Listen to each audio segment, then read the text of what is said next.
सुप्रभात बच्चों। आज मैं मारीच वध कविता का पुनरावृत्ति कार्य कराऊंगी। आप लोग पुस्तक से देखकर शब्द भंडार अपनी उत्तर पुस्तिका में अवश्य लिखिएगा।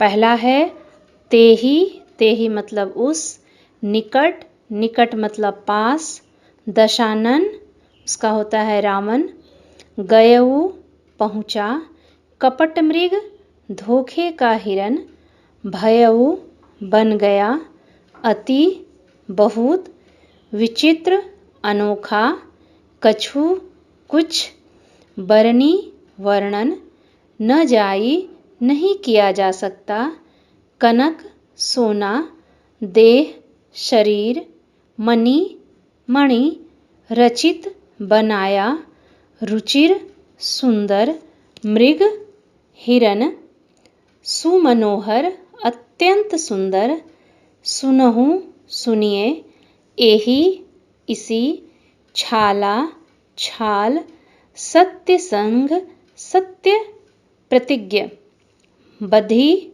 मारकर, एही इसी का, आनहु लाइए, चर्म चमड़ा, वैदेही सीता, रघुपति श्री रामचंद्र, कारण कारण, हरसी हर्षित होकर, सुर देवता, फिरत घूमते हैं, विपिन जंगल, निशिचर राक्षस रात में घूमने फिरने वाले।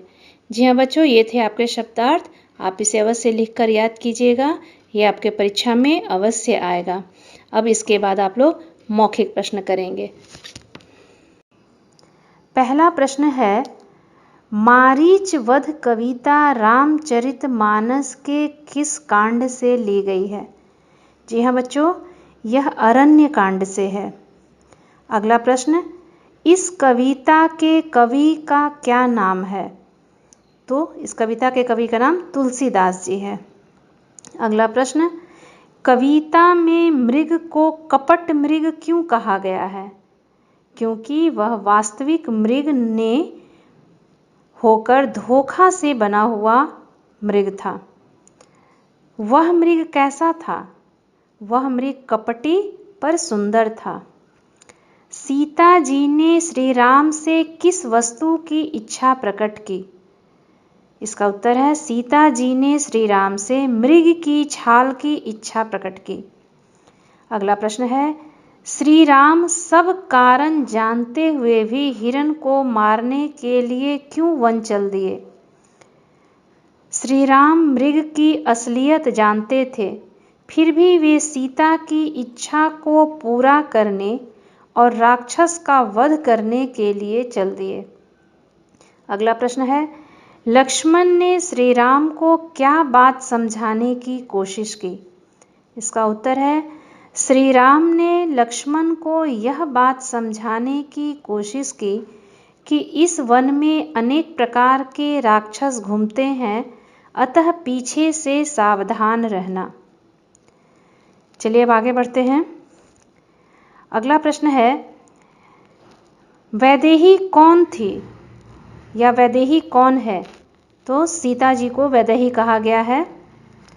अगला, वह श्री राम से क्या काम करने को कह रही है?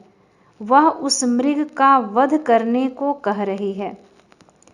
अगला प्रश्न है, वह क्या वस्तु लाने को कहती है? तो वह मृग की छाल लाने को कहती है। प्रश्न पूर्ण हुआ बच्चों। अगली कक्षा में हम लोग नया पाठ लेकर आएंगे। धन्यवाद।